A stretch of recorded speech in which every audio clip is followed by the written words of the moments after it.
Hello and welcome to my Pillars of Eternity Definitive Edition blind playthrough. Today we are going to be in the part of 16 and the plan is to get back from the endless path to Defiance Bay and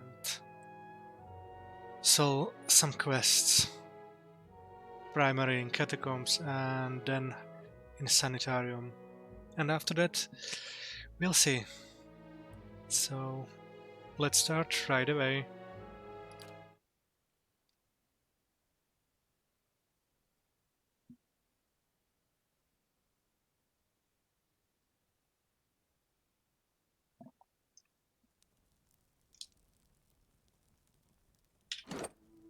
This is our character sheet at the moment, so we got also 1 point in clever, stoic and also in honest, which is interesting.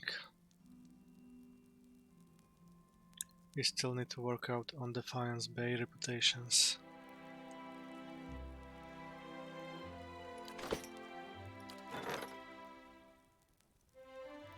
Anyway, I think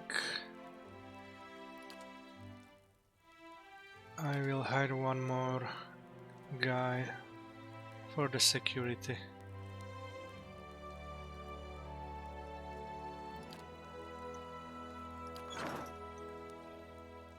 Certainly.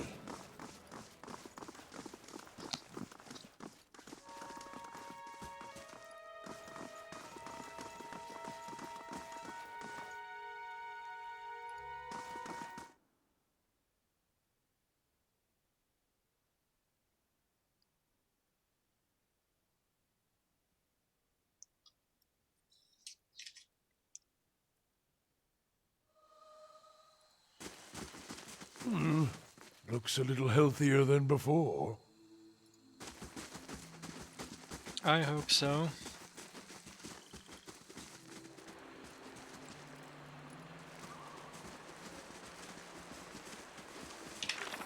So the quests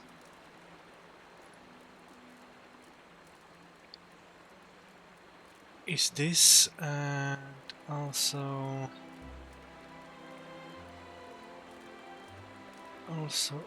which one? Uh, this and this. This is the most needed as a first. So let's go to Copperlin and Cemetery. We already have two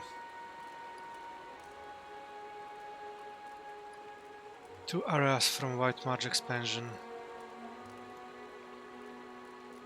But let's go to Copperlin first. We need to finish the catacombs.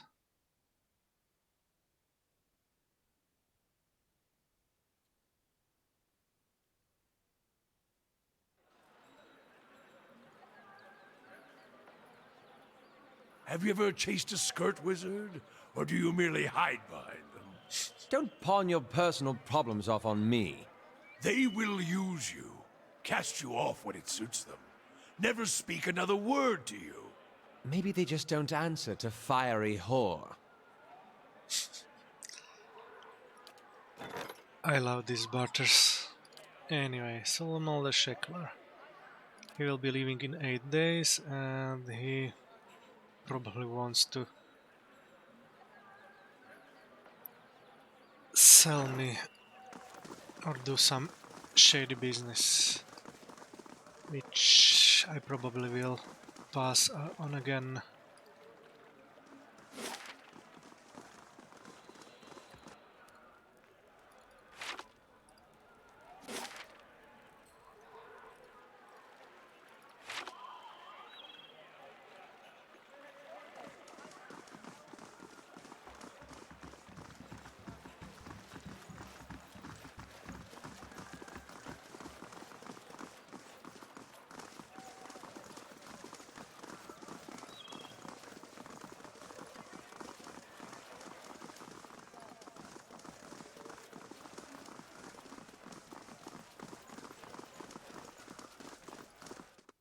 Oh, I probably should have gone to first fires.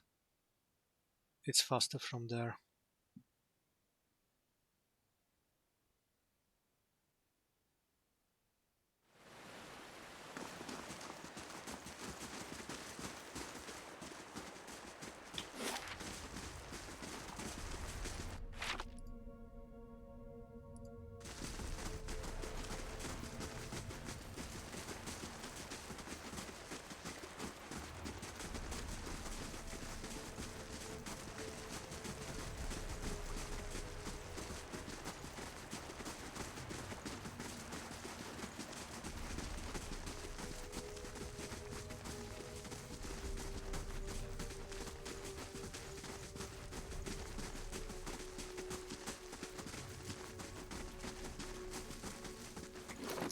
I think I will use my Kickstarter animal again.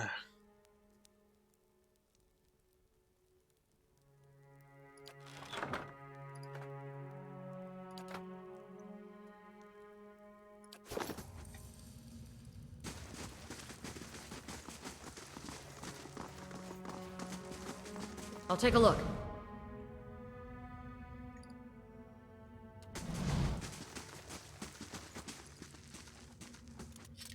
It's done. Good, we have enough mechanics now.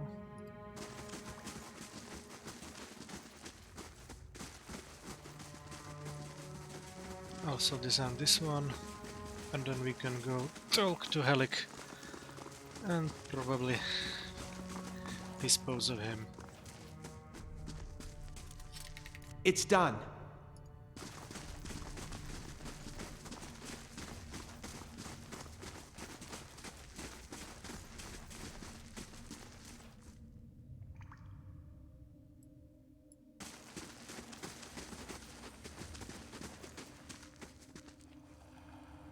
Yes? Following your lead. Yes? Aye?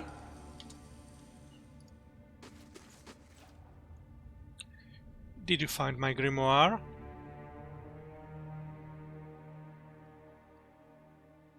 I spoke to Mordred.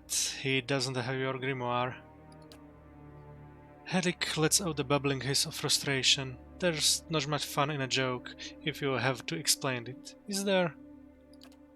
He tucks a few hairs out of his beard. If you can't fulfill my need for vengeance, then you have to serve another purpose. A dried and shriveled tongue darts over his cracked lips. I'm afraid a fierce hunger was awakened along with me.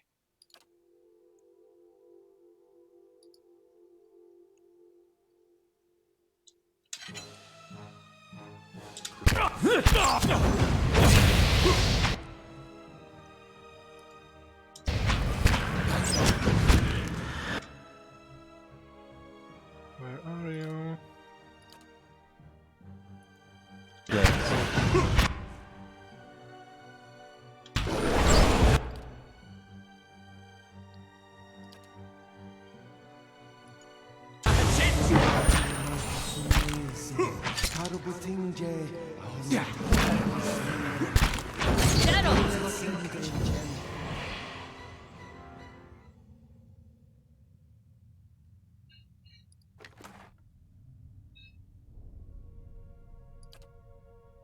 Let's see.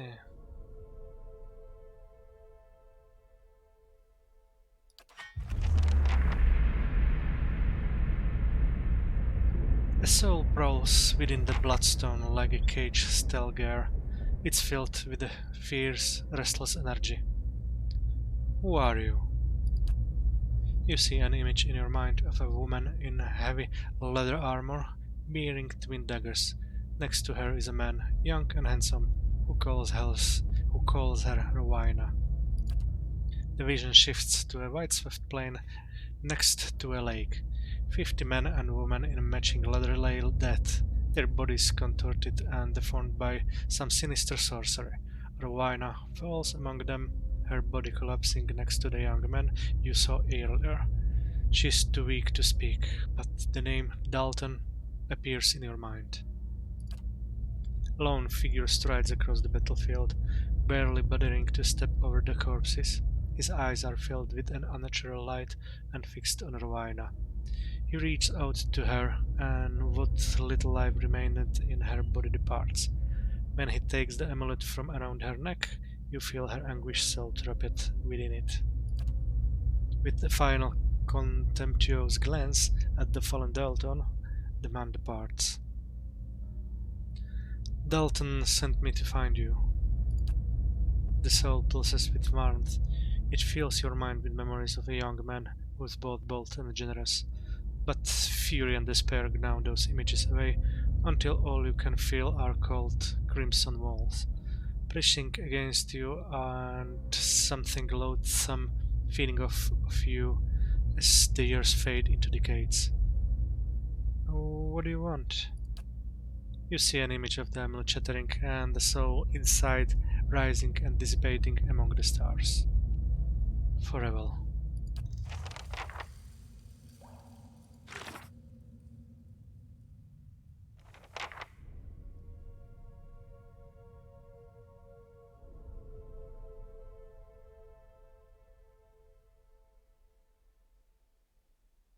I recovered an amulet containing a Rowena's soul. Giving this to Dalton would likely bring him comfort, albeit at Rowena's expense. I doubt she's enjoyed being held prisoner in it for so many years.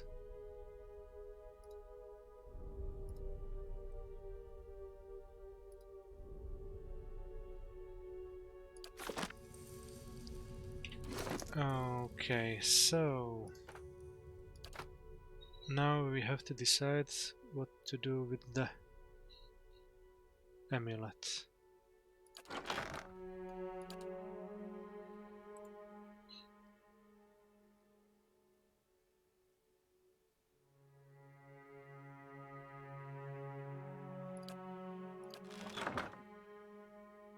Finest scepter. Fine want. Fine do not.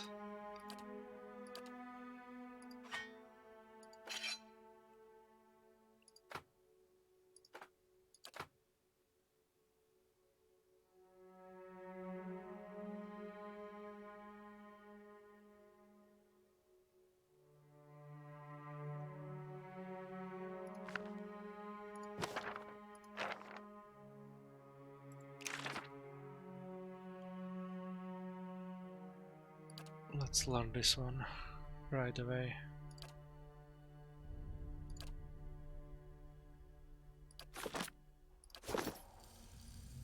Oh?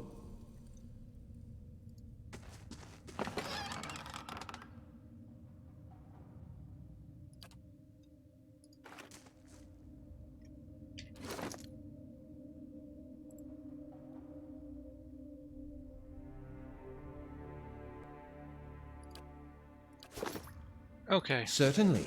so let's go find Dalton and decide what to do with the amulet with Rowena.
If I remember correctly, Dalton should be somewhere around here.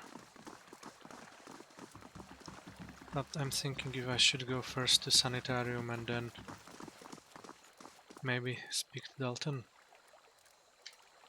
Let's quick save and decide after. Well met, friend. His tired eyes brighten. Did you find her? Yes, but not as you expected.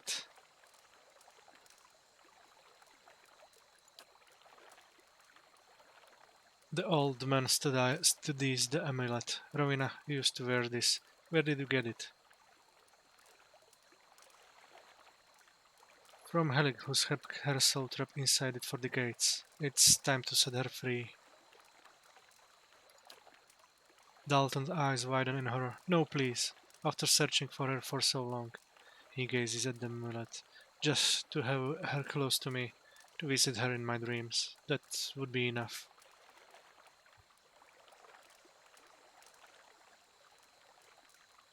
Enough for you, but what about her? If you'd kept her trapped in this amulet for the sake of your own comfort, you're no better than the wizard who imprisoned her. Dalton's expressions wither. You're right. Please, let me do it. He draws a club with the trembling hand and crushes the amulet. As the gem cracks, you feel a sense rush from it. The old man looks at the shattered gemstone. Thank you for showing me the reason. Perhaps she'll wait for me in the next life. He looks at his hands shaking. By the flame, she won't have to wait long. Please, take this. He hands you the club. It's from my old adventuring days. I think it's time I finally let them go.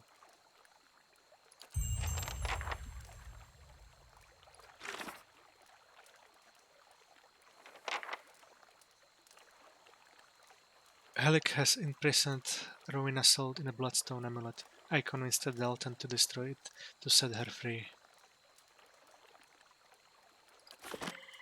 Let's check the weapon. Dial Eundibita.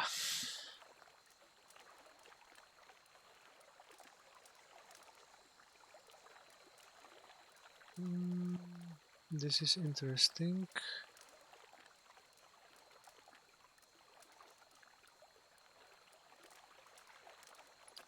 Let's check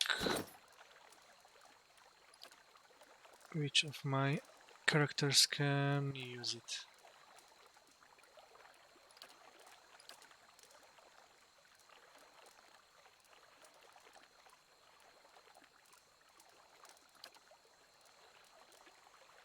No.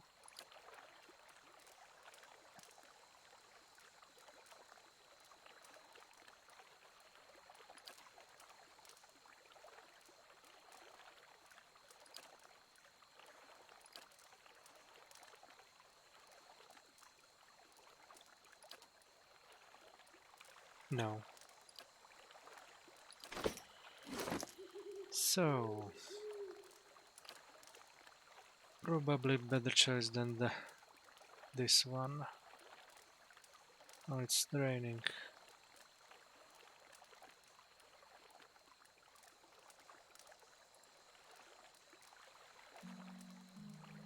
Let's use it.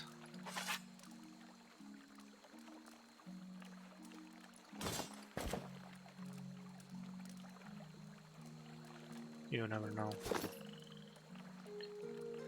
Okay, now we are alive for Defiance Bay. So let's check to the revealed House of Mysteries for Eder's quest, if we have enough reputation for that. This.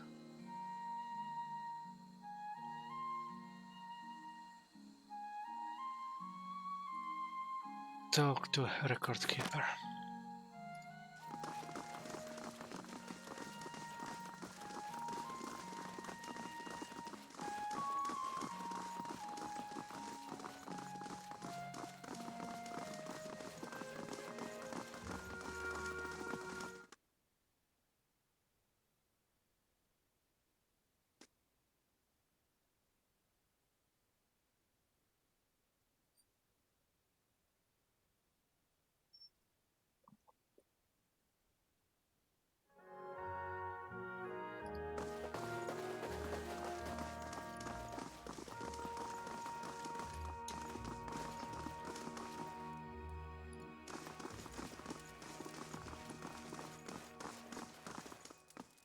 Gods keep you.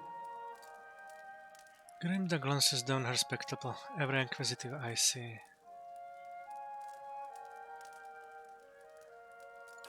Forever.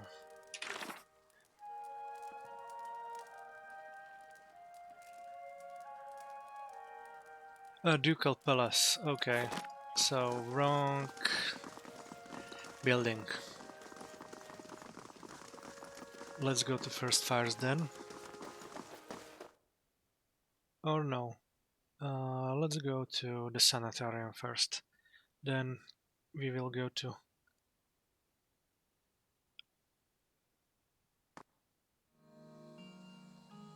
Then we will go to Ducal Palace. Son of a moose fucker! I beg your pardon? Sorry.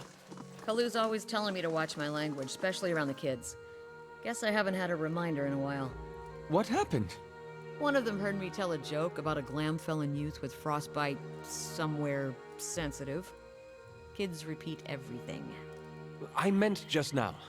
Jam my thumb. Nothing big. Okay.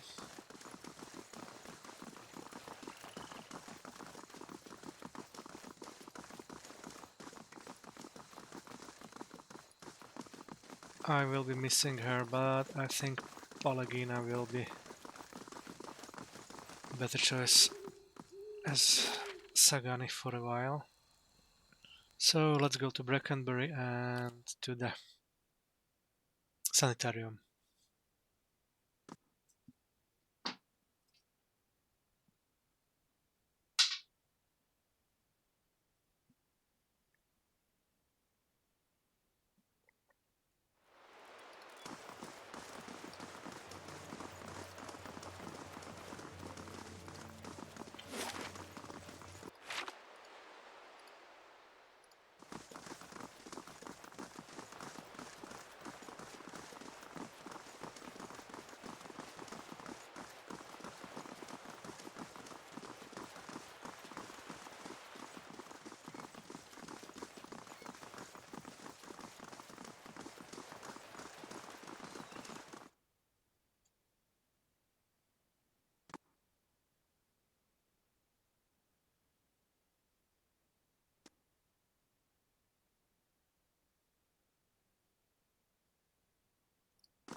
And here we are.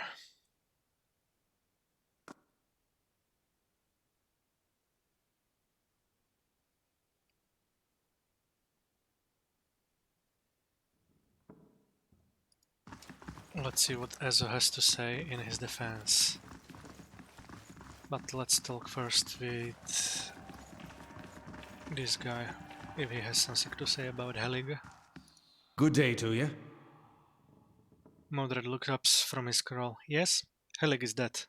For good. Modred lets out a long breath. Then I can rest easy. You've done a great service for Animancy, for the sanitarium, and for me. Thank you.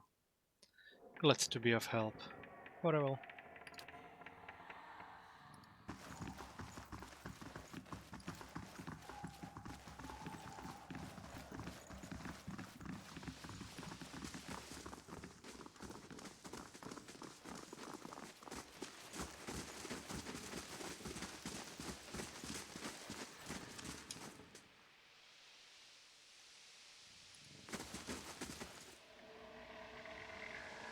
So let's speak to Kidman Aza right away.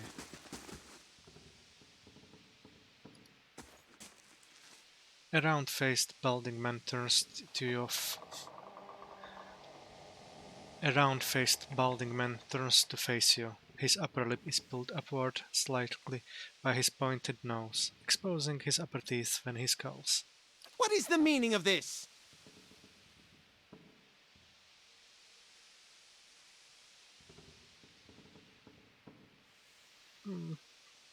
I'm looking for an expert on awakenings. I don't have time to give you directions. Go bother someone else. I heard you were demoted. How did it happen? Azo nostrils flare and he bares his upper teeth more broadly. That's none of your concern. Did one of the others put you up to this? Oddmer? That smug weasel. Things went wrong. Everything. I don't know how. I'll never know. He spits on the floor, as if to remove a bitter taste from his mouth. I... Let's this. Ethelmore told me you're not supposed to be doing any more experiments. Yes, well, Ethelmore hasn't done much good for anybody since he had his soul moved to an inanimate object, so I fail to see why I should let that sway me. If animancers at all followed the commands of their leaders, where would we be? We'd all be as backwards and willfully ignorant as Red Serras. We would know nothing about life or death, or even ourselves. We would be lost in the dark with no clue as to why. Our leaders guide us, and without them, we risk losing our way. If this man would strike off on his own, then let him fend for himself without the benefit of the sanitarium.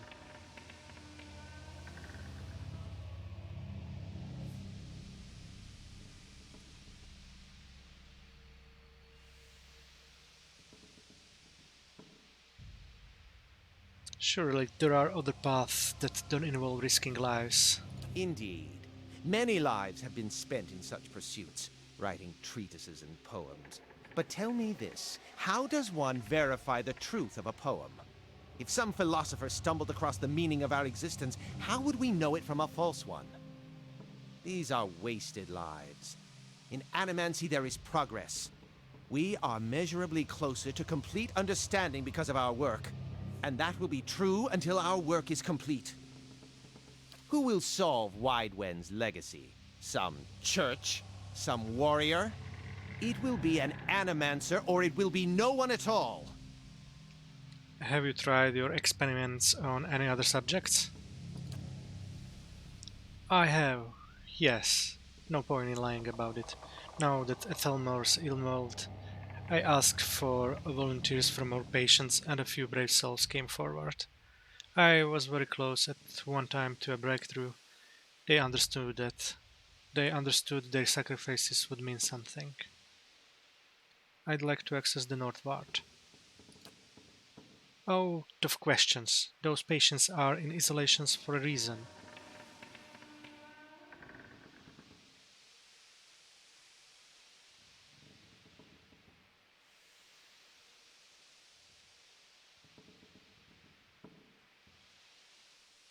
Your forehead seems damp all of a sudden. Perhaps I should discuss your subordination with the head warden. You smug cretin. How dare you come down here and meddle? You have no idea the importance of my research. He balls up his fist and digs his teeth into his index finger, a growl simmering beneath his breath and a deep skull compressing his face. Fine. Speak to them for all the good it'll do you. I'm sure the discussions will be fascinating. He pulls a heavy key from one of his pockets and nearly slams it down on the floor before handing it to you. Very well.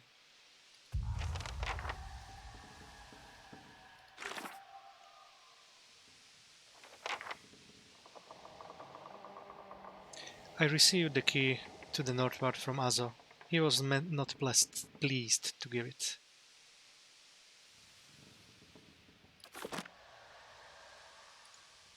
Something churns and bubbles in this tank.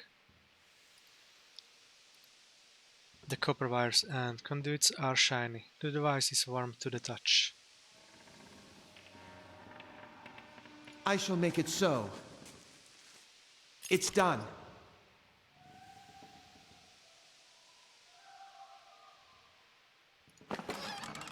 Oh.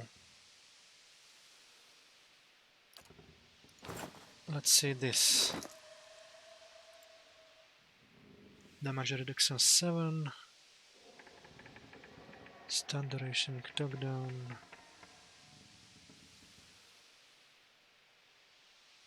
Interesting.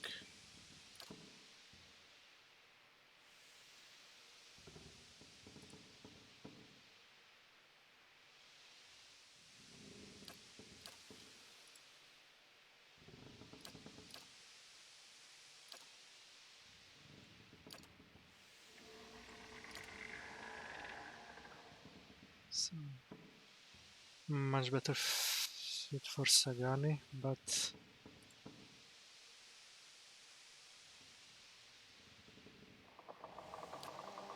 yes, I'll give it to Sagani for now. And I use her as a frontman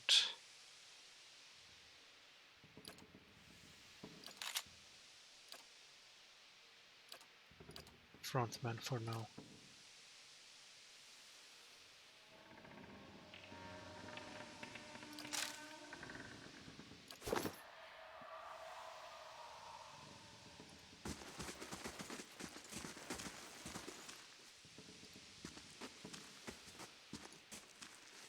The copper wires and conduits are shiny. The device is warm to the touch. Something churns and bubbles in this tank.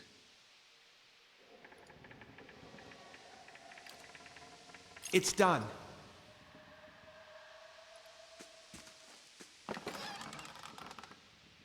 And unique maze. Let's check it as well.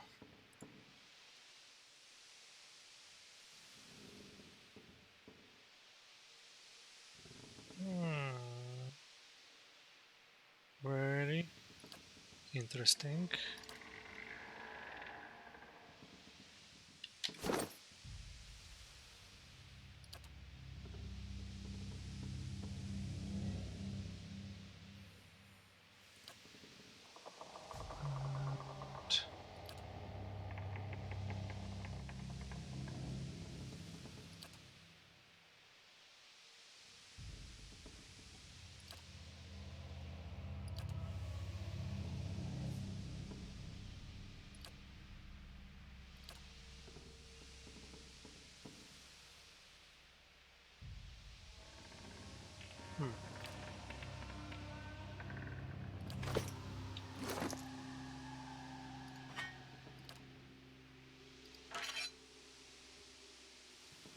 I'll give it to you.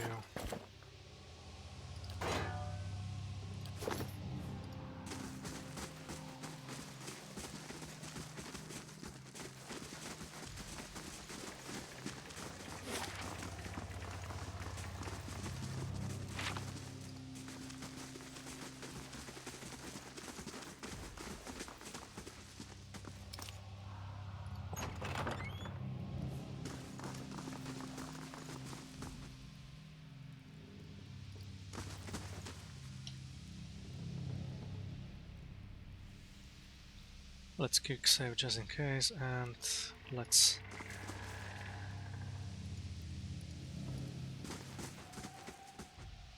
try to talk it. Thundering sky, rain of blood, innocent must drown. This one is empty.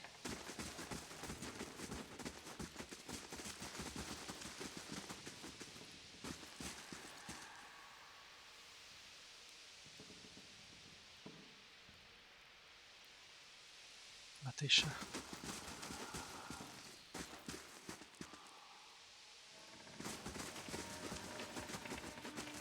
These poor people. This isn't the treatment that they were promised upstairs by the cushioned seats and lush carpets. Is that the cure for soul sickness? To be thrown into a cell and subjected to the whims of your captor?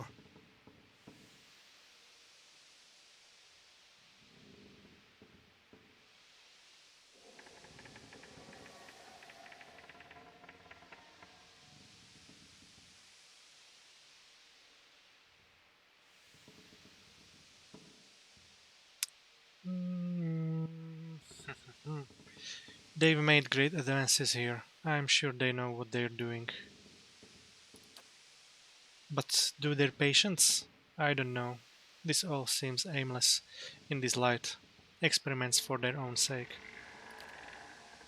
But if all were treated like this, the sanitarium would never survive. What did these patients do to warrant such conditions?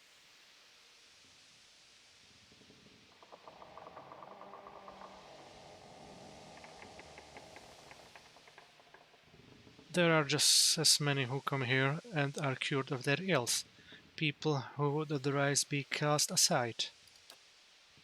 I hope so. Takes a deep breath. You're probably right. It's just hard to see. Let's be on our way. This place gnaws at the soul.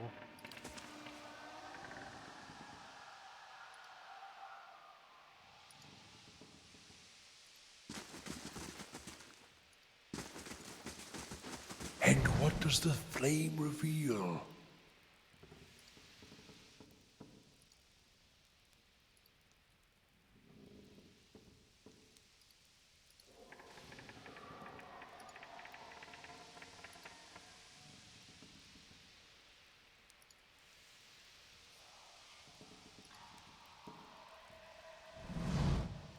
Graham. This month has the look in his eyes of a hunted animal, and at your approach he staggers backward to the far corner of his cell, halfway appearing as tough he would climb the walls if it would get him far away from you. He cries out, a bizarre, primal utterance like nothing you have heard. I need to ask you some questions. Graham looks at you but blankly. It is unclear whether he understands you or not, but his panic has momentarily subsided. He opens his mouth to speak, but the words that come out are half-formed, as though his tongue were cut out. They are impossible for you to discern, if indeed they are words at all. The mutilations of animancy, crueler than any torture, to disfigure the soul. Let us return the favor to the animancers of this shit heap.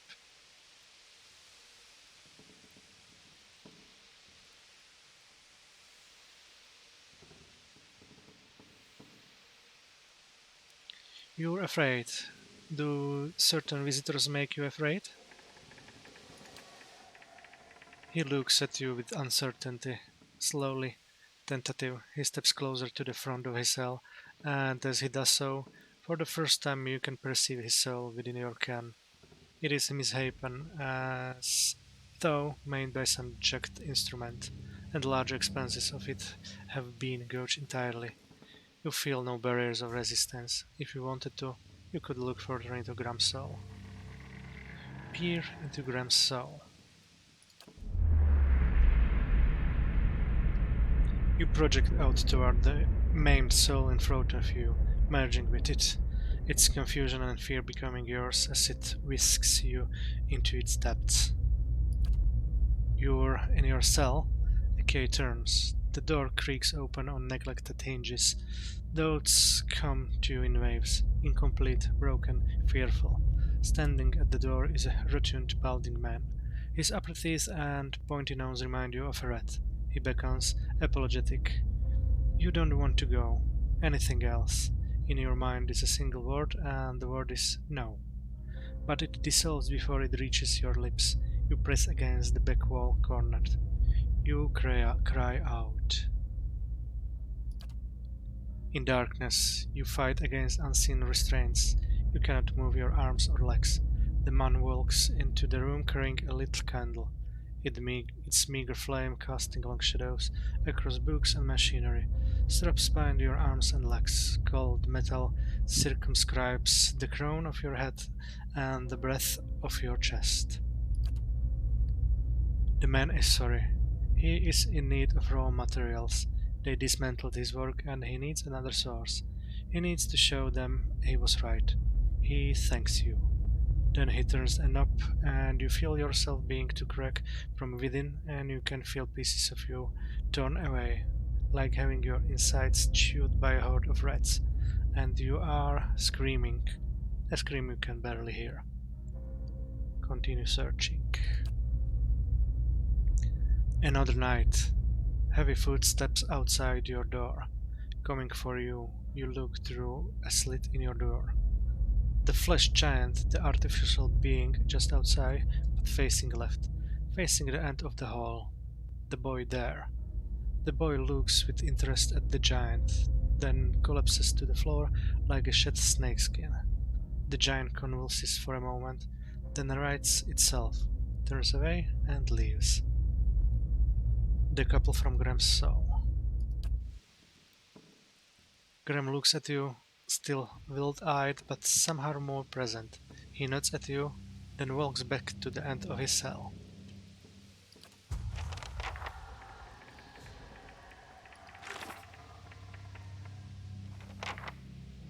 A look into the soul of a half-crazed patient named Graham revealed strange behavior by a boy at the far end of the North Ward.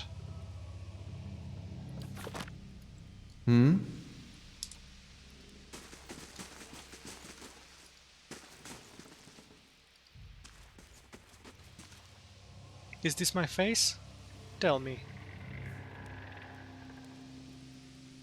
Idleman.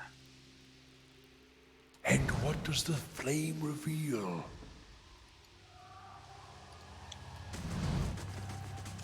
So, let's check these doors. A willowy adolescent boy stands in the center of his cell, gawkish and stoop-shouldered. He stares straight ahead, the occasional blink his only movement, and it is unclear whether he registers your presence at all behind his glossy doll-like eyes. In this state, the barriers between your soul and his are thin and porous, easily bypassed if you should wish it. Reach out for his soul. You close your eyes and edge forward towards the boy's soul, and as you near, a sudden malaise comes over you. You are cold and warm all at once, sweating and shivering and straining for breath, as you did on the caravan journey. The soul you approach is the wrong one, a parasitic plant that strangles its host. It is predatory and pitiless, and you have crossed paths with it before. Too late does it occur to you to retract, and already you feel yourself plunging into some interminable abyss of thought and memory. You are standing in a cell now, the same cell in the sanitarium. The halls are moonlit and empty, and you are waiting. At the far end of the ward, the doors open, revealing a flesh golem in silhouette beneath the stone archway. It makes its usual rounds. The same stops every time. The misbegotten child of despondent creators. When the construct is close, you coil yourself up and spring forward, passing out of the boy's body as though it were a membrane. You can sense his body behind you collapsing to the floor, a puppet whose strings are cut. You are rushing towards the golem now, bodiless as a gust of wind. Quickly you think to yourself, quickly, and you feel the strength hemorrhaging from your soul as you dart towards the makeshift abomination. You pass into the golem's shell and overtake the soul implanted within it, encircling it, suppressing it, and contained in this new vessel. You are strong again. You step heavy-footed down corridors unheeded by the other constructs and scrutinized only by the very untrustworthy eyes of the mat, coming at last to an office filled with books and scribbled papers, and the perverse implements of animancy. You set your oversized hands upon a large machine, a nest of globes and tubes and coils in the center of the room, and go to work, bending wires and unsettling alignments. Your surroundings are pulled past you, or perhaps you are pulled past them, and they dissolve into a blur. When they settle into place again, you are outside on a clear day, standing in front of a crowd stacked high above you on the tiered seats of an amphitheater. You are acting for the crowd, standing deliberately still, but this is no play. A balding man with rodent-like features is strapping you to a machine, the one you had tampered with.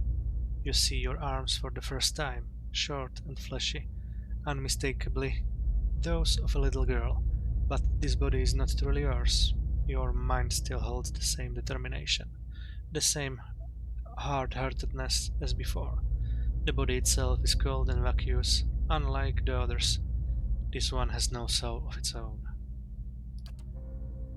The man speaks, and the crowd applauds with an enthusiasm worthy of hero's entrance. "Bear witness," he says, and he pulls a lever. The machine shivers and sparks, and a bead of sweat rolls down the side of the man's brow, but the crowd's apprehensions quickly gives way to awe as a crystal globe fills with a radiant mist that casts the entire theatre aglow. He opens a valve, and the glow crawls through a tube along a length of copper wiring that runs to a set of electrodes beneath your armpits. You feel nothing when it reaches you, as it should be, for you have been leading his work astray periodically for some time, altering notes and setting and playing puppeteer for Holborn. But you make it look how people would expect it to look when a body is infused with a soul. In a moment, the machine goes dark, and the man unstraps you, eyeing you with a scientist's concern. He looks back at the crowd. "Behold!" he says, but there is obvious hesitation in his voice. Slowly, you take a plodding step forward, then another and another. You look up at the man, giving him the eye contact of which no Hollowborn is capable, and the crowd gasps. The man looks relieved. "How do you feel?" he asks at a volume meant for the crowd, and this is the moment. At the top of your lungs, you let out a piercing shriek. The man comes towards you, his hands outstretched, but you run the other way, back to the machine. With all your strength, you drive your head into the crystal globe, and it shatters, streaking your head with warm blood.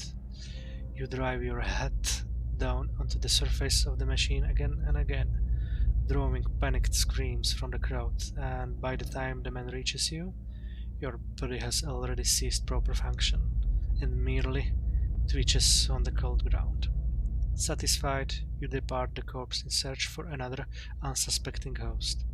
Who could put their faith in animancy now?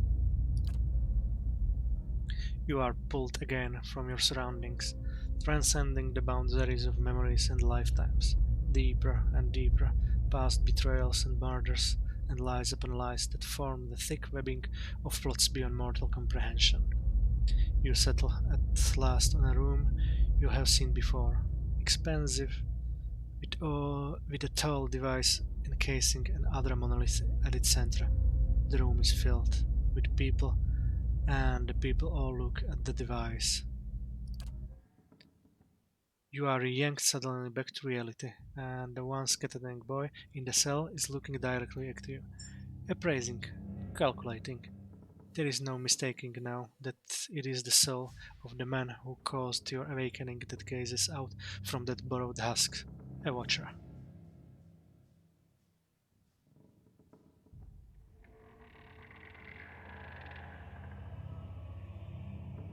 I believe we share a common past. I'm just looking for some answers. Is that so? He makes no effort to hide his disinterest, but he continues to search your eyes. He makes a slight grunting noise, and his eyes soften for an instant, and it seems, for the moment, that he recognizes you. He opens his mouth to speak, and then seems to think better of what he was about to say. His jaw tightens. "I know your look. You hunger for answers that elude you. It gnaws at your soul. It usurps your reason for being. You are like everyone. I will help you let go." He dodges backwards with startling grace, putting himself out of reach. On his face there is no malice, only the dispassion of a farmer putting down a sick animal. Then, suddenly, he slumps forward.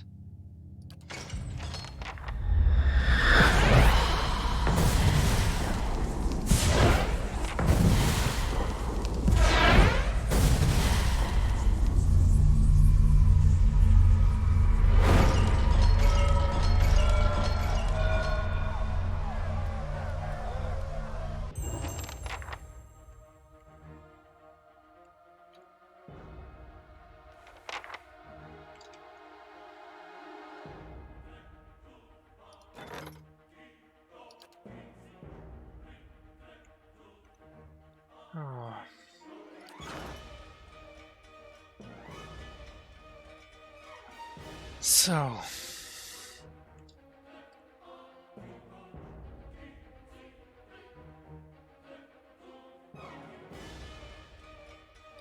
let's go against the flesh construct first.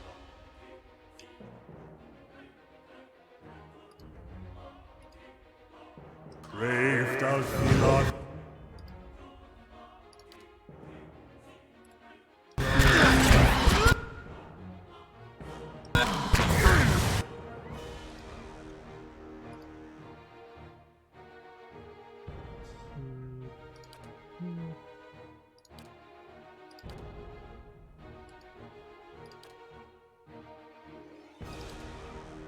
Stun.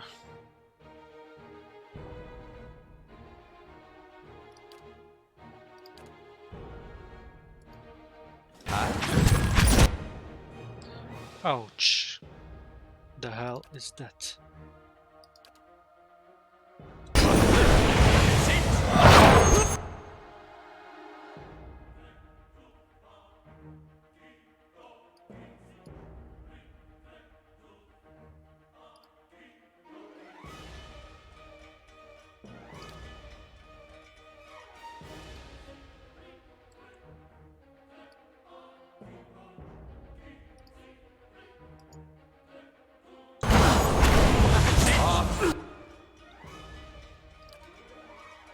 Let's go.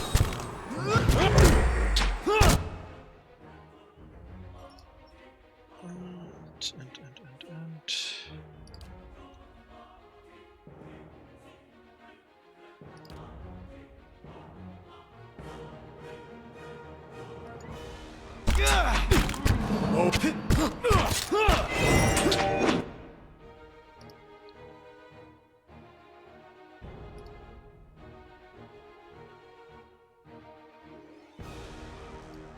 Following your...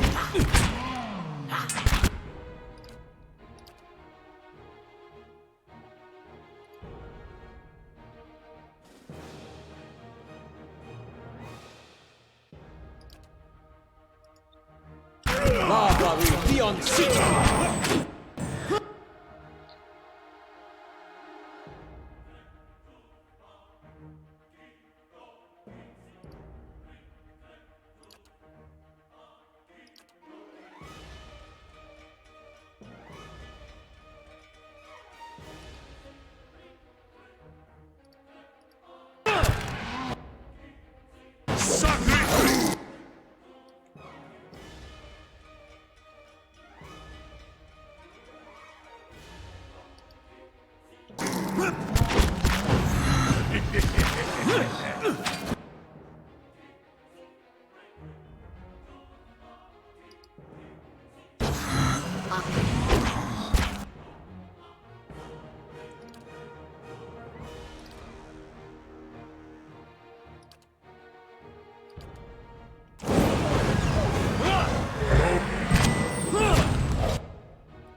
I have discovered that the patient Asgrim has been possessed by the man I've been searching for. He must be subdued so I can learn from him how I might be able to undo my awakening. I uncovered a Leaden K operative in the sanitarium. He has the ability to possess those with weak souls, and was using one of the patients to influence Cadman's animancy research.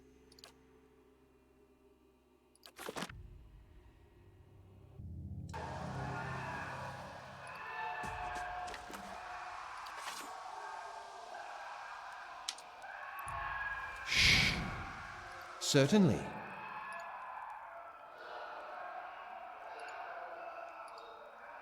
The chains groans with added weight. Crescent bite marks pit the edges of the cut.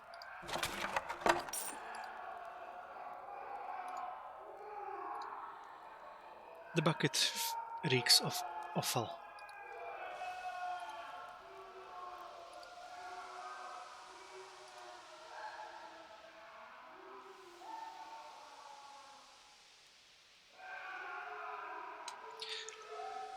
Okay, let's just go to the yelling and see these rooms later. Oh. Where are you? Hey. Raved al-Philadelphia.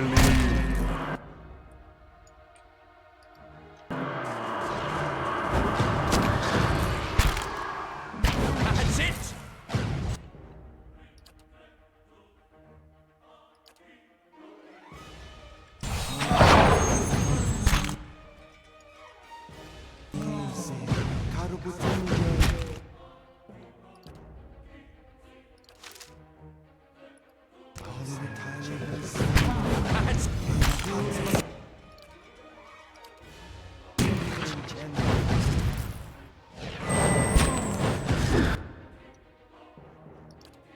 Let's stun them again.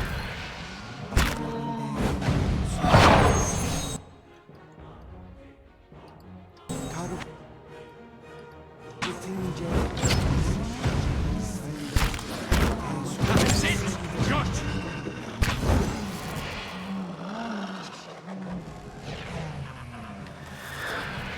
Certainly. Raved al-Philadelphia.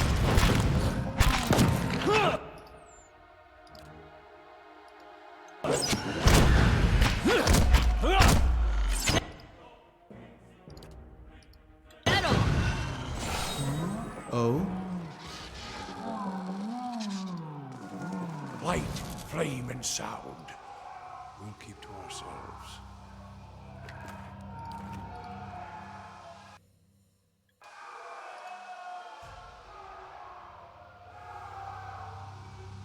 Let us end this!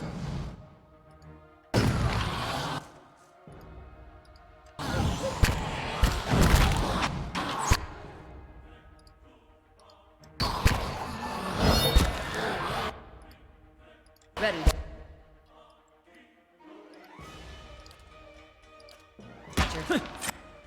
Dead on!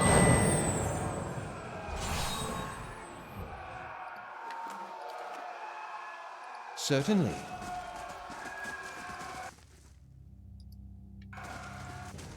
Raved al-Philadelphia.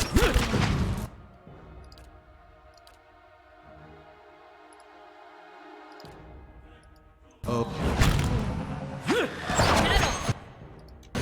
That's it!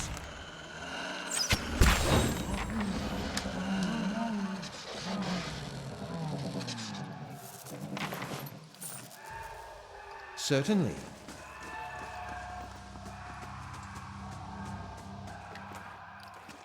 Ready, Watcher.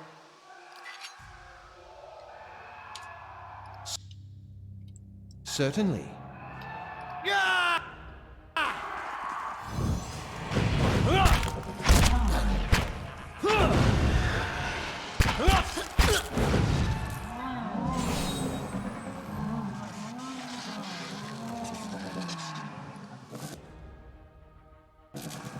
Raved al-Philadelphia.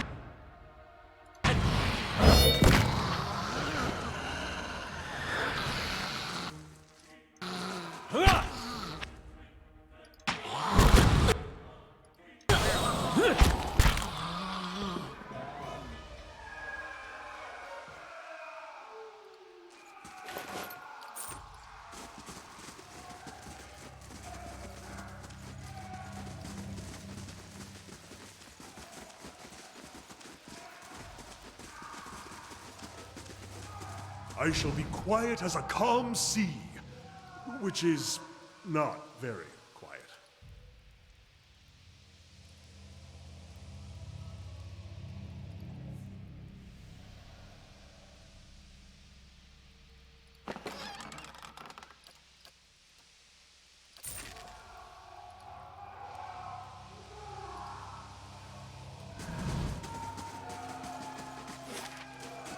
So let's go here first.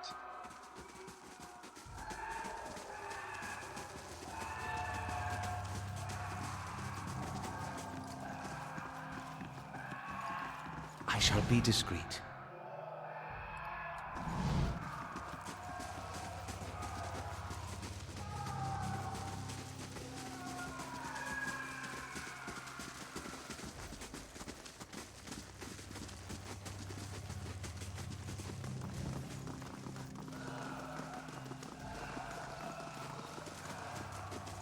Laying low.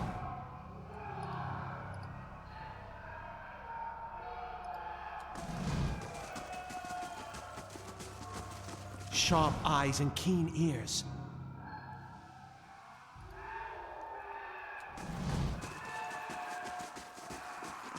Slow and silent.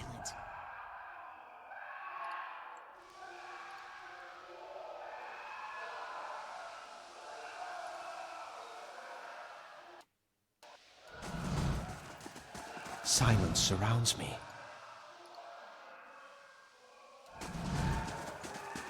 Margaren's fire casts light in dark places.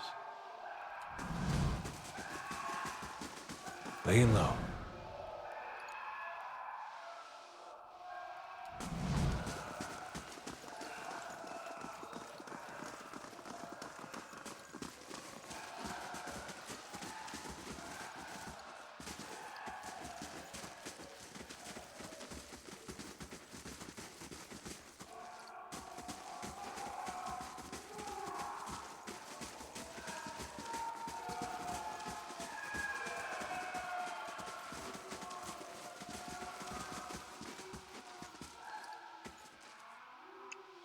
What have you done?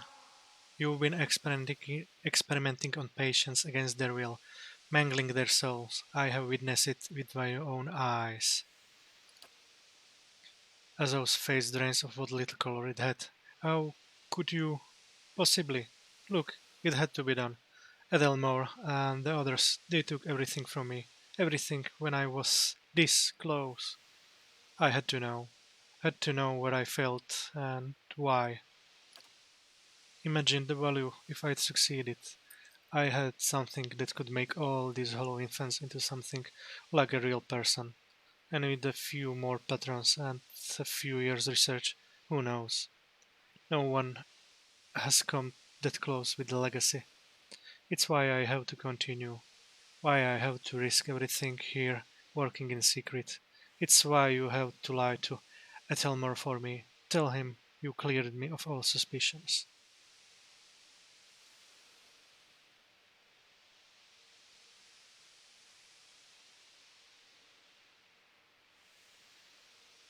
Hmm.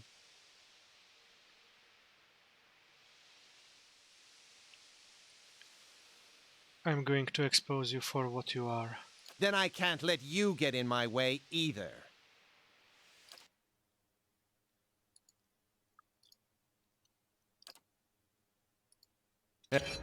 Hey.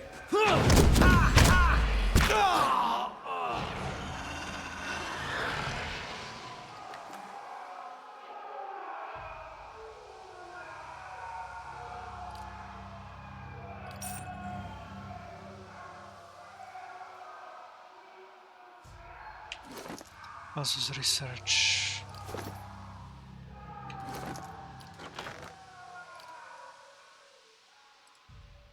I'm close to a breakthrough. I have found an ample source of essence now, and the vessels have responded positively to infusion with the proxy.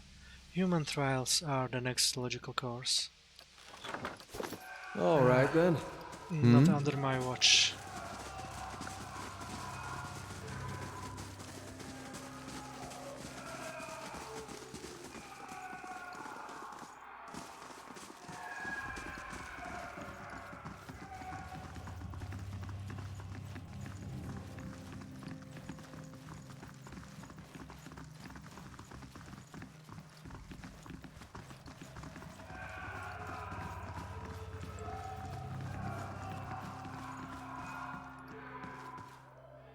The head warden must be told what's going down here.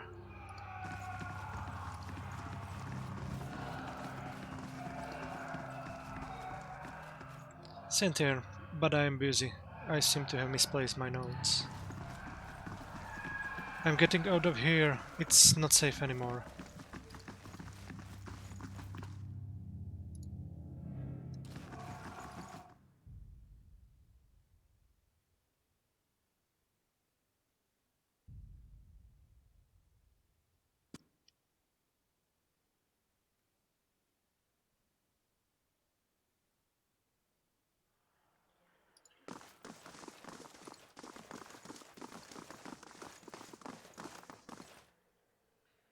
Head Warden Ethelmore.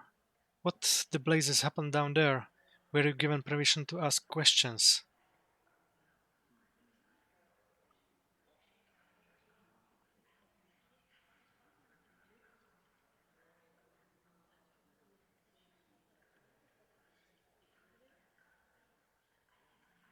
It's complicated. A patient of yours, Asgrim, was working for the Leaden key, only without knowing it. You finish your explanation, and Ethelmore breaks his silence. I have read accounts of people in history who could do what you describe. The accounts are few and brief and never reliable. Some go as far as to suggest that they are all the same person. If truly such a person was here among us, plotting our ruin, would that I had a body again, and I could be of some real use in our time of need. I fear what the future may hold for this place. I am grateful you were able to dispatch the threats before there was a loss of innocent life. We very nearly had another scandal on our hands. What of Ezo? What part did his experiment play in this catastrophe? I confronted Ezo. I was forced to kill him. He groans in disgust. Such a waste. There was none more gifted working here. In time, I had hoped to rehabilitate his image, but a mind like his, so full of ideas, leaves little room for patience. I would inquire more into the matter, but in truth, you have done this institution a favor. Were his transgressions over to reach the public, there would be a terrible uproar. I was blind to have trusted him a second time. His tone takes an ominous quality that reverberates all around you. I trust you will be more cautious in future inquiries. Welcome!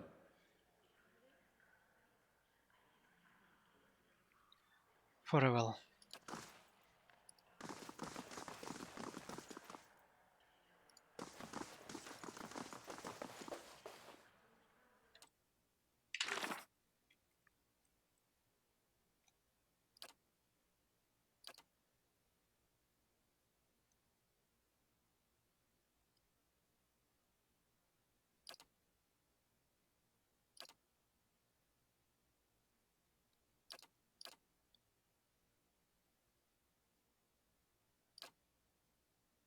Okay, it's time to go to the first fires.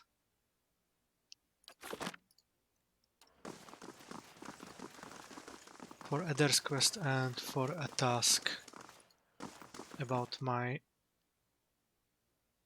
Kidnua stronghold.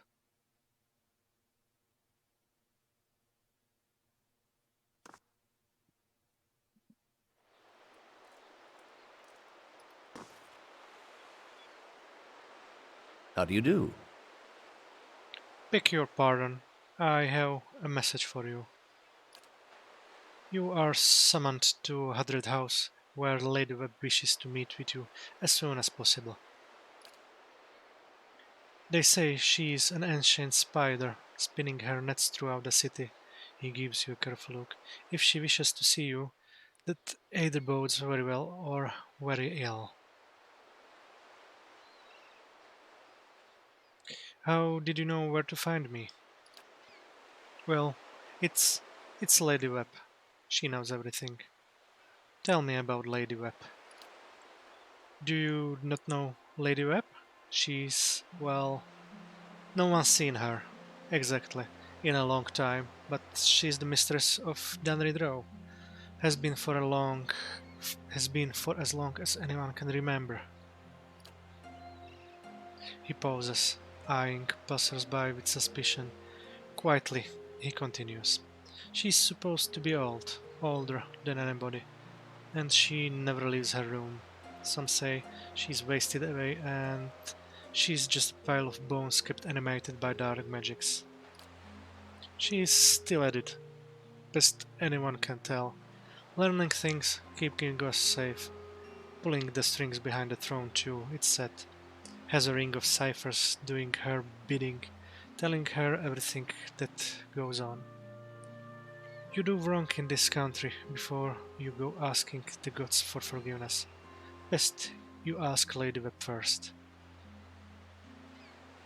What's Dunnery Drow? A whole mess of ciphers. Run out of Hadred House. They make it their business to keep up the peace, but they don't like you to see them to it. Problems in this city have a way of going away on their own, and when that happens, you can make a pretty good guess as to why. Where can I find Hadrid House? It's just over there, my lord, the southwest corner of Brackenbury. You'll find the lady upstairs. Very well.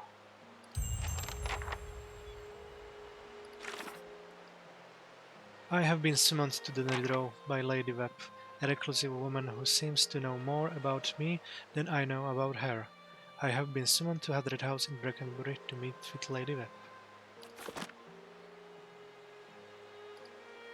Hail and well met.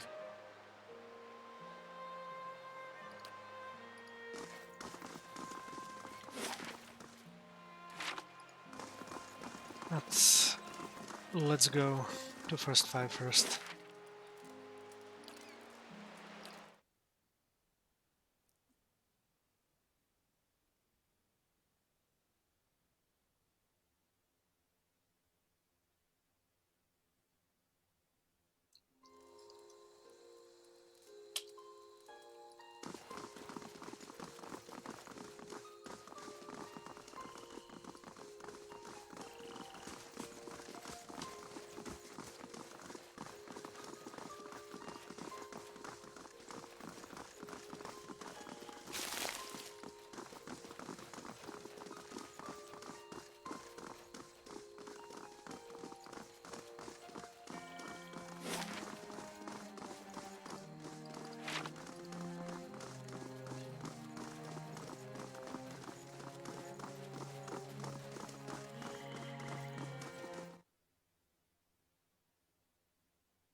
A message. Chancellor Warren is awaiting me at the Hall of Records inside the Ducal Palace.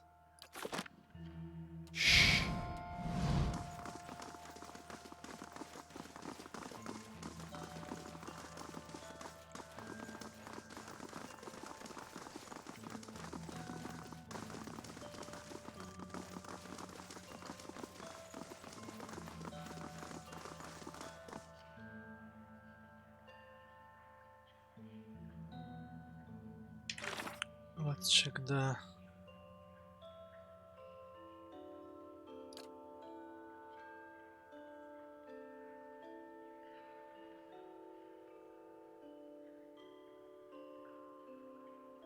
records keeper. Let's talk to him first. Well met, friend. The man continues his work without looking up. I'm looking for militia records from the time of Saints' War, trying to find out what happened to someone. The man clears his throat. We've had a number of inquiries about such information. I'm afraid we had to bar access to the public. Seems there are still quite a number of folk in Deerwood who bear ill will toward Red Serans. It would be irresponsible to surrender their names to just anyone. Many came to settle here as refugees. Perhaps if you were more established in Defiance Bay, things would be different. But I may have no reason to suspect you to be any different from the others. Okay, so faintly good is still not enough.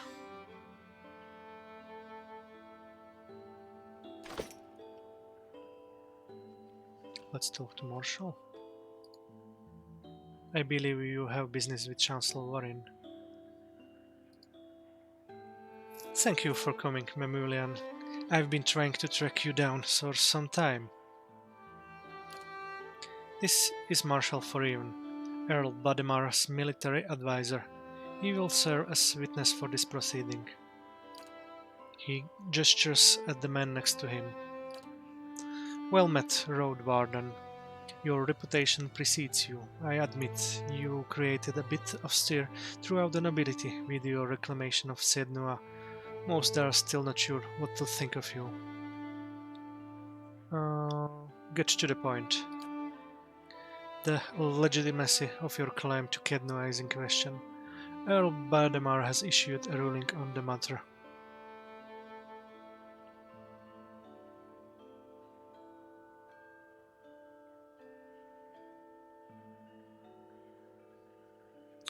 Kednua was abandoned for over a century, and I claimed the land through strength of arms. My claim is legitimate. If there were no other claimant, you would be correct. Unfortunately, this is not the case. All will be made clear once Lord Gathbin arrives. Do you have any questions for me while we wait? Tell me about Earl Bademar. Earl Bademar comes from an esteemed line of lords that rose to prominence after the War of Defiance, some 150 years ago. The Deerwood consists of 7 earldoms. The Bademars govern the northern earldom known as the Grasp.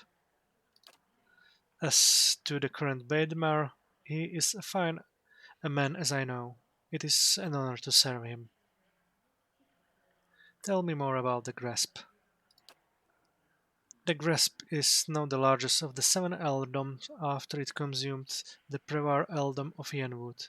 It encompasses notable settlements such as New Homar, Gairen's Grasp, Gilded Vale, and of course Kednua. Yenwood? When the Deerwood was a mere colony of Aedir, it was divided into 9 earldoms. When the Aedirans were defeated and ultimately driven out, 2 of the earldoms were absorbed and borders were adjusted. The Yenwood was one such earldom. I have other questions. Of course. What do you know of Gathbin? While I've met him but once, it was ample time to determine the character of Lord Arledr Gathbin, or the lack thereof. He is descended from an old Erdiran line that predates the War of Defiance. His grandfather, Renik Gathbin, was the Earl of Yenwood during the war. That is, until he was stripped of his lands and driven from the Deerwood. I have other questions. Do you know which way El Badamar has ruled? I'm sorry, my lord, I do not. The Earl's decree is sealed. What was that about Road Warden? The one who rules Kednua on behalf of the Earl of Yenwood is traditionally known as the Road Warden. Your position might not be entirely official yet, but the title is an appropriate form of address. The Marshal nods and smiles. I don't have any more questions. Your timing is impeccable. Here comes Lord Catbin now.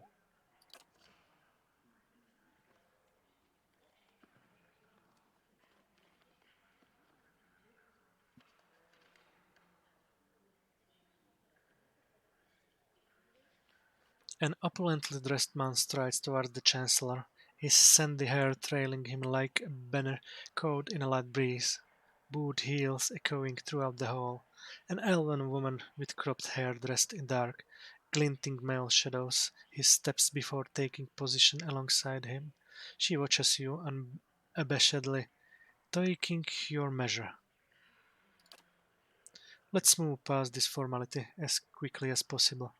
I've other matters to attend to. It's well known that Sednua belongs to me, by right. And where is this pretender? He who murdered the Redricks, my own sister and her husband, and now steals my land. Where is this lowborn wretch? Warren clears his throat and glances at you. This man here? This is the Lord of Kednoa. I thought he was just another servant, perhaps a valet or a porter.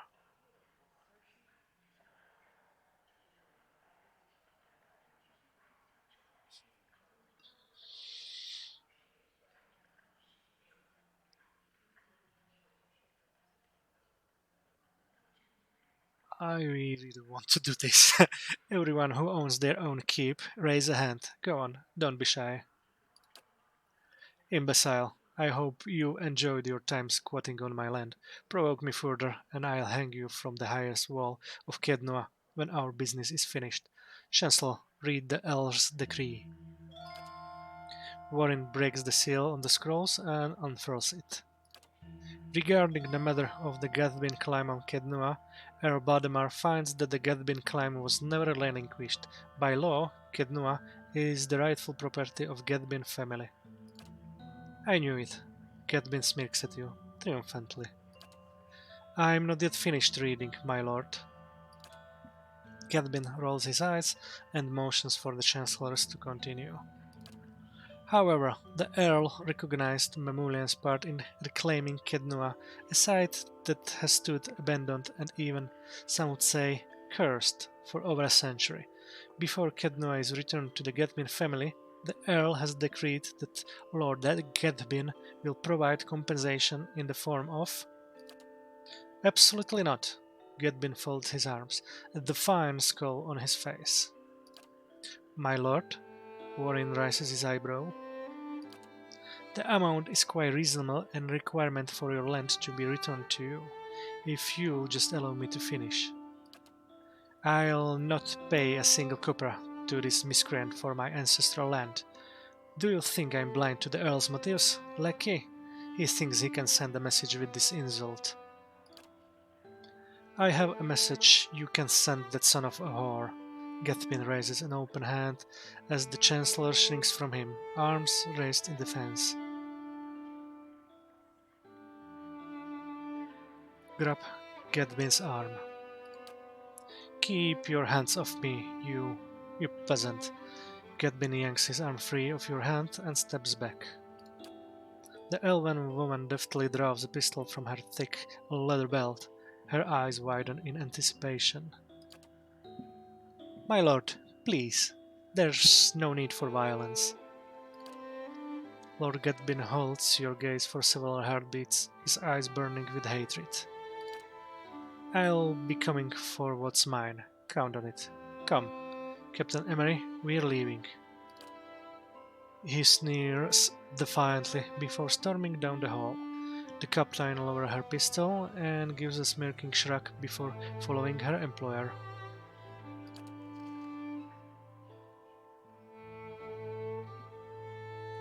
Well, I can't say that Gathbin's reaction was entirely unexpected. Through no fault of your own, I'm afraid you made a powerful enemy. He did seem a little upset, didn't he? I've heard he's always been vicious, even as a boy, and he can hold a grudge for a very long time. In any case, Ket Nuano officially belongs to you since Lord Gathbin has rejected the Earl's decree. He hands you a deep blue scepter, which looks to have been carved entirely out of sapphire. Here, this belonged to one of the old lords of Kednoa. By right, it is yours now.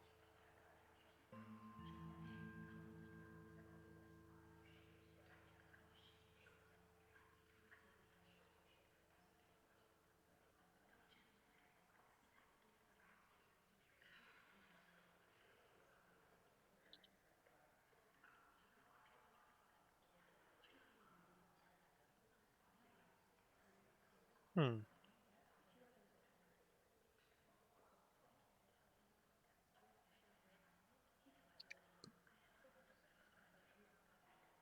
Have this sent to Lord Gathbin as a token of friendship. That is a generous offer, and I'll make sure it reaches Lord Gathbin. It was a pleasure to finally meet you, my lord. Warren bows. Perhaps we'll speak again under more pleasant circumstances. Farewell, Mamulian. The marshal nods at you and leaves.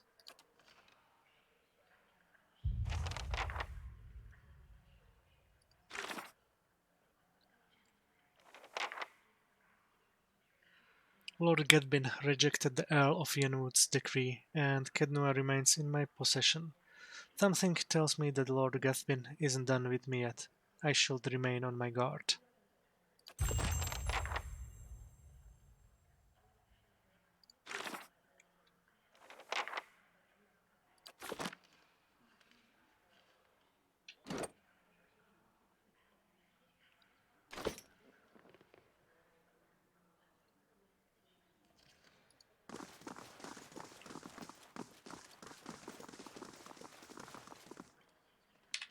Okay, let's see other quests.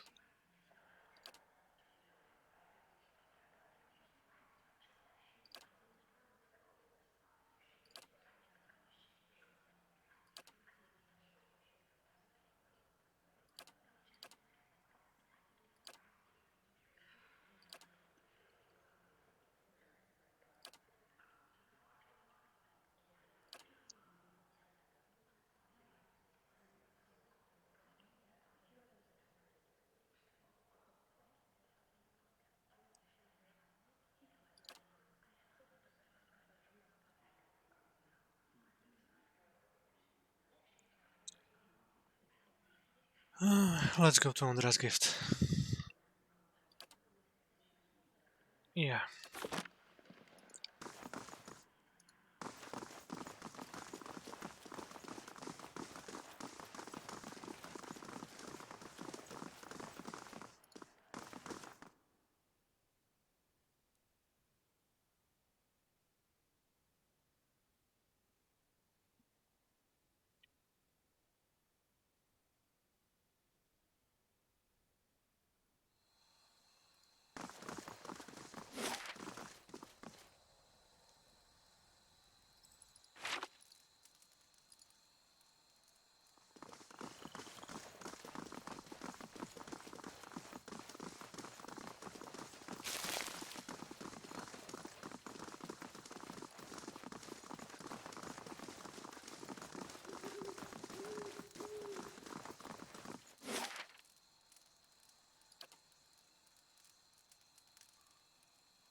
Yeah, let's go to Andra's gift first.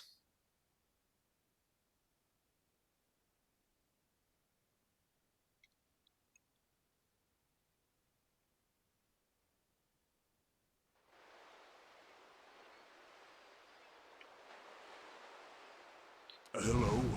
And as always, Hello? let's look around.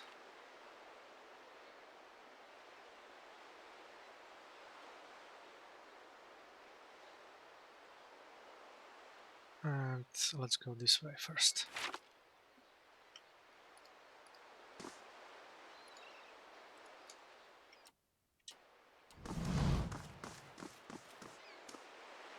We are responsible for the safety of every person in this city. Light, flame, and sound. We'll keep to ourselves.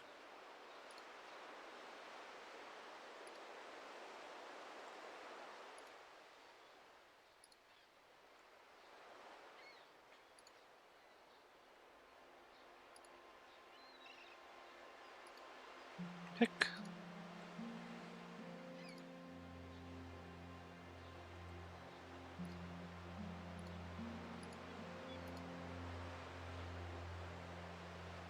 You look like you want to have a good time, honey, and I'm all open for business.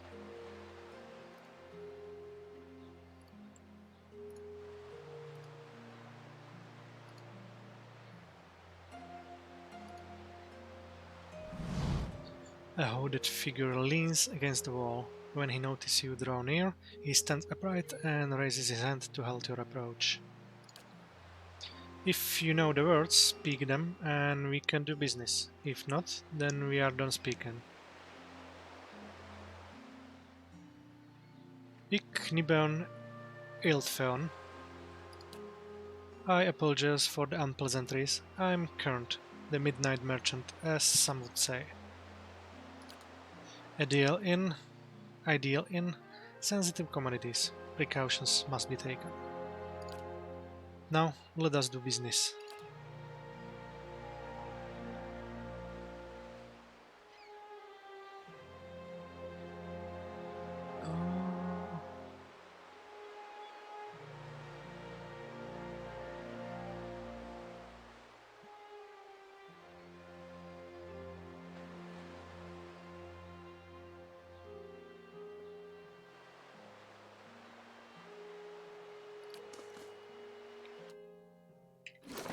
What is this? A first soulbound item.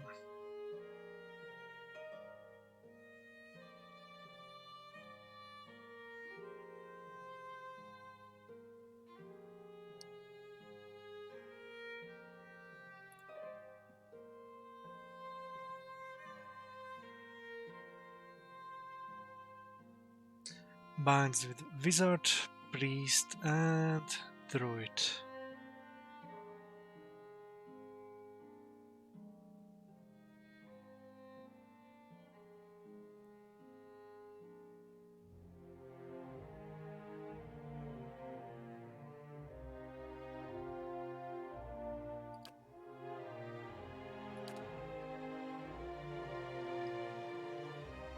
Let's give it to Aloth. I will be probably losing him a lot.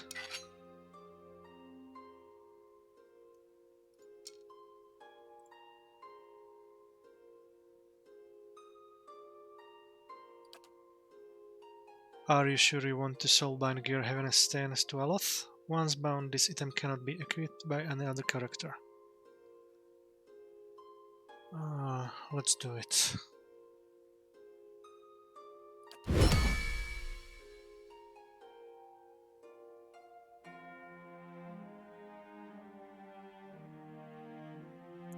Okay, 200 damage.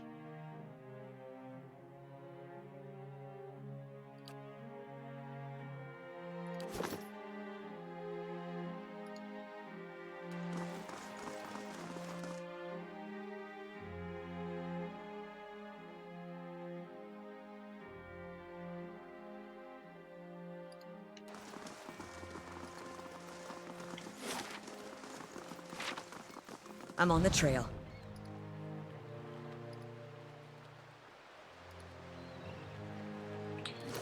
Oh. This is perception, intellect, stealthy.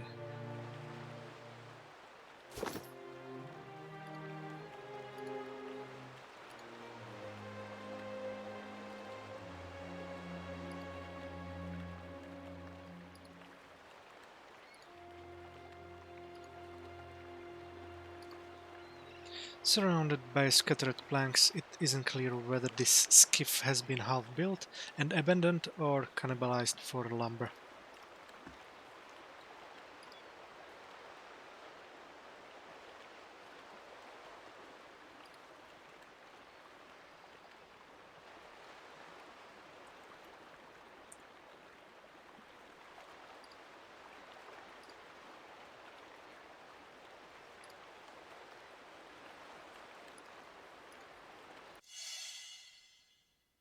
What's this? What have we here?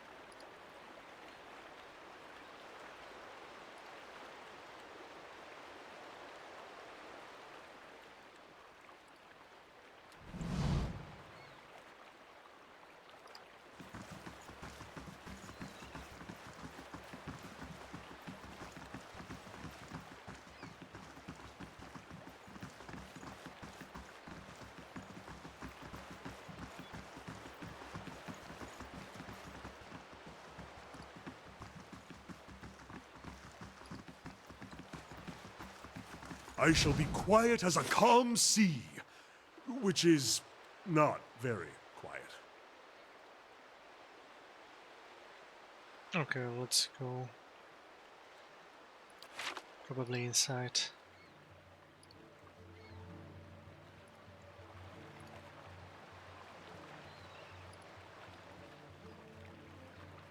Grab his purse and go.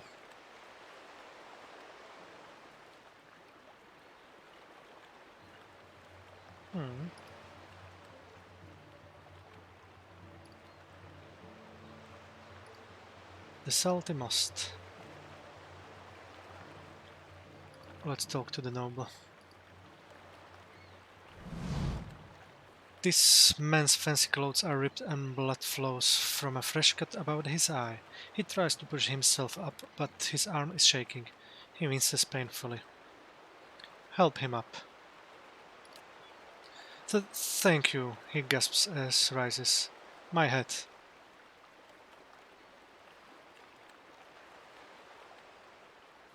What happened? He carefully dabs at his blood nose with a silk handkerchief. I was just on my way to the club. She slowly stretches out one leg, grimacing at his scraped knee. It's a rough part of town, but the rebels never been violent. Even a night with Kali isn't worth this. He limps away.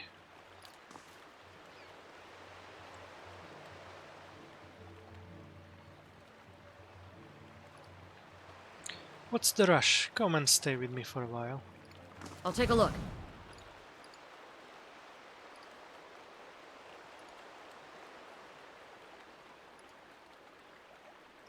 The tide's in. If you're wanting to get down to the shoreline, you'll have to wait until daylight.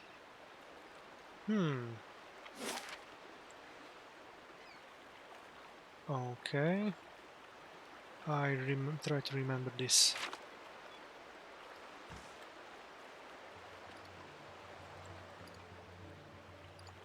Let's check around if we can find the noble and the tax.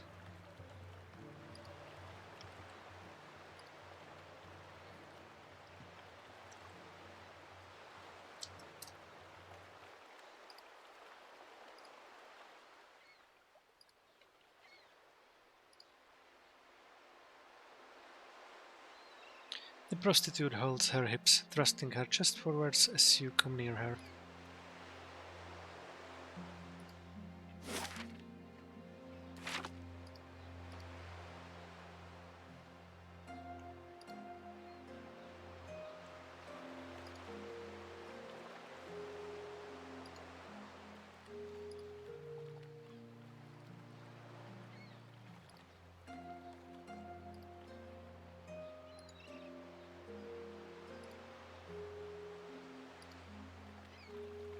Refugee. I'm down to my last few coppers. What am I going to do?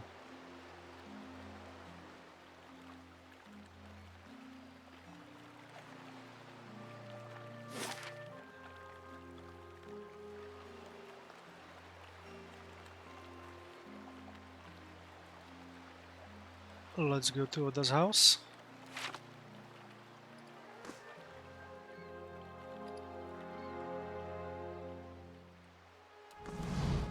And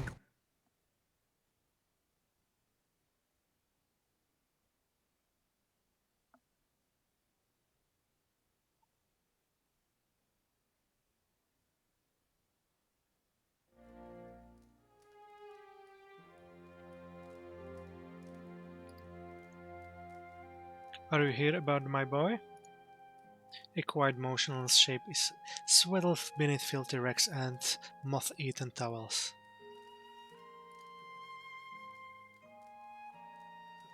A pale green fuzz has colonized one of the lows.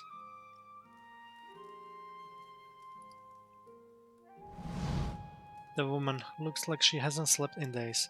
Her hair is a rat's nest of tangles, and her eyes are lined with shadows.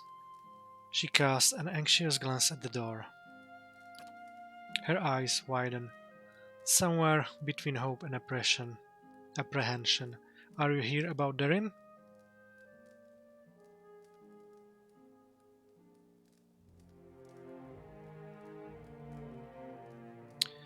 Calm down and start at the beginning.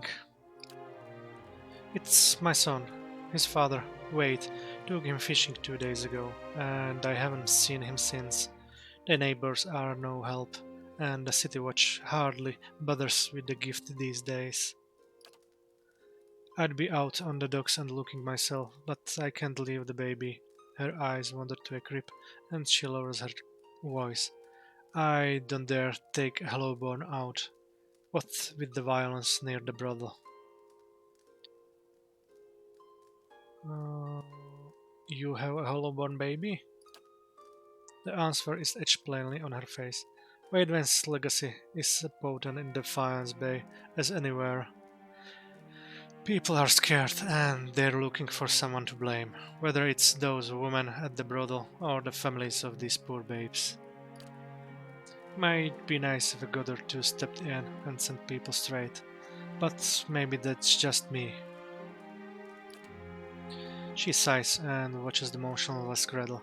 I don't approve of what goes on at Ma's place, but these attacks won't earn us the god's mercy, and it's only made it harder to earn a living. Tell me more about their disappearance. What do you want to know? Tell me about Darin. The ghost of a smile flickers across her lips. He is a brave lad, if a little too bold for his own good, but he's always been a dutiful son and a gentle brother. He's got dark hair, quick eyes, and a ready smile. When you find him, you will recognize him in a heartbeat. I'm sure of it. Tell me about Wade. She scowls and brushes a greasy strand of hair from her face. Sometimes I don't know whether to rejoice or you that he comes home as often as he does. He spends most of his time and all of our money drinking at the brothel. Has ever since. Her gaze returns to the silent cradle. Where did you see them last? Wade was taking Daring fishing at the docks. That was 2 days ago. I have no more questions. I'd be out on the docks and looking myself, but I can't leave the baby. Her eyes wander to the crib. I'll be back if I find anything. Oda closes her tired eyes, likely for the first time in 2 days. I don't know how to thank you. I don't have much to spare these days, but Ondra bless you for anything you can do.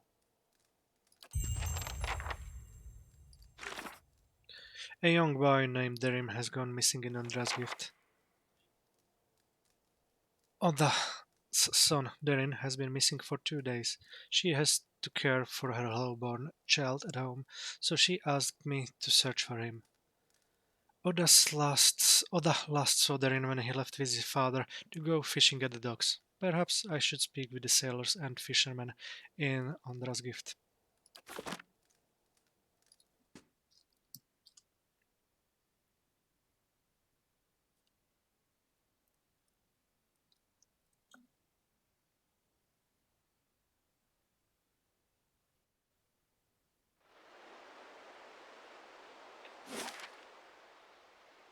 You must have seen some amazing sights on your way north. Sure. Pirate cities floating in the archipelago. The mountain halls of these northern dwarves. Plenty. I haven't been further south than the Deerwood myself. Maybe I'll come back after I've convinced the Ranga Nui and see all those things for myself. I hope you do. Okay, let's talk to fishermen first.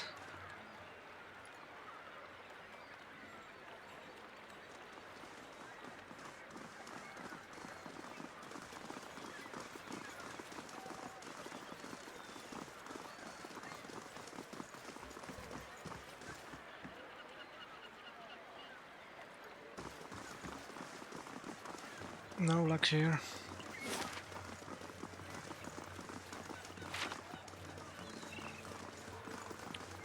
Let's go in the salty moss then.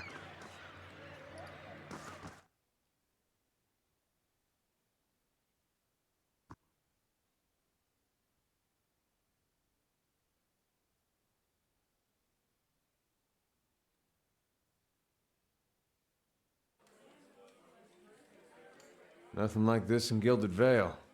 Just Wallaruna the milkmaid. She knew what she was doing. Overfried cod, watered ale, and prostitution. A bastion of Deerwooden culture. I hope you aren't expecting to find the Leaden Key in here. Visit new lands, see the sights. I do love travel. Now to find a home for my other staff. I shall be quiet as a calm sea, which is not very quiet. Okay, after that nice talk we had here from our characters, I think it will be good time to call it a day and continue the adventures in the next episode. So, thank you for watching and enjoy the rest of your day.